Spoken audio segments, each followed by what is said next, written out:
Sunday అనగానే non veg vibes ఉండాల్సిందే, లేకపోతే సండేలా అనిపించదు అసలు. అండ్ ఈ సండే అయితే మా హస్బెండ్ నా ఫేవరెట్ ప్రాన్స్ తీసుకొచ్చారు. నాకు ఆక్వాటిక్ ఫుడ్ అంటే next level love. So today మన కిచెన్ లో సూపర్ స్పైసీ యమ్మీ ప్రాన్స్ కర్రీ రెడీ చేస్తున్నాను. సో ప్రాసెస్ కూడా సింపులే, చూసేయండి. సో ఫస్ట్ ఈ కర్రీకి ఏం కావాలి అంటే ఆనియన్స్, గ్రీన్ మిర్చి, జింజర్ గార్లిక్ వీటన్నిటిని ఒక మిక్సీ జార్ లో యాడ్ చేసి ఒక స్మూత్ పేస్ట్ లాగా గ్రైండ్ చేసుకోవాలి. ఆ పేస్ట్ స్మెల్ కర్రీ టేస్ట్ ని డిసైడ్ చేస్తుంది. తర్వాత స్టవ్ మీద కడాయి పెట్టి జనరస్ గా ఆయిల్ యాడ్ చేయాలి. Because honestly non veg curries లో కొంచెం ఆయిల్ ఎక్కువ ఉంటేనే ఆ హోటల్ స్టైల్ టేస్ట్ వస్తుంది. ఆయిల్ హీట్ అయ్యాక 2 cloves, small cinnamon piece, 1 biryani leaf add చేసి ఫ్రై చేస్తే మాకి ఆల్రెడీ ఆకలి డబుల్ అయిపోతుంది. నా ముందుగా మనం ప్రిపేర్ చేసిన పేస్ట్ ని యాడ్ చేయాలి. ఆ పేస్ట్ స్లోగా ఫ్రై అవుతూ కలర్ చేంజ్ అయ్యే మూమెంట్ ఉంటుంది కదా, హెవెన్లీ స్మెల్ అసలు. ఇప్పుడు సాల్ట్ అండ్ టర్మరిక్ యాడ్ చేసి మిక్స్ చేయాలి. అండ్ టుడే నేను ఆల్మోస్ట్ 1 kg ప్రాన్స్ తీసుకున్నాను. ప్రాన్స్ ని సూపర్ క్లీన్ గా వాష్ చేసి దానిలో ఉన్న నర్వ్ ని కూడా రిమూవ్ చేశాను. బికాస్ క్లీన్ గా ఉంటేనే టేస్ట్ ఇంకా బాగుంటుంది. నౌ ఆ ప్రాన్స్ ని కడాయిలో యాడ్ చేసి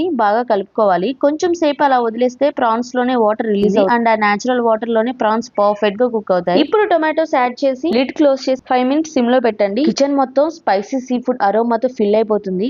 వాటర్ కొంచెం ఎవాపరేట్ అయ్యాక మన స్పైస్ లెవెల్ కి తగ్గట్లుగా మిర్చి పౌడర్ ని యాడ్ చేసుకోండి. ఆ తర్వాత 1 గ్లాస్ వాటర్ ని యాడ్ చేసి సాల్ట్ అడ్జస్ట్ చేసుకుని ఒక 10 minutes బాయిల్ అయ్యే వరకు వదిలేయండి. And final touch 1 spoon garam masala. అంతే, చాలా స్పైసీ జ్యూసీ యమ్మీ ప్రాన్స్ కర్రీ అయితే రెడీ అయిపోతుంది. హాట్ రైస్ తో తింటే హెవెన్ గ్యారంటీ. నిజం చెప్తున్నా, 1 బైట్ తీసుకుంటే ఇంకా ఆపలేరు. మీరు కూడా డెఫినెట్లీ ట్రై చేయండి.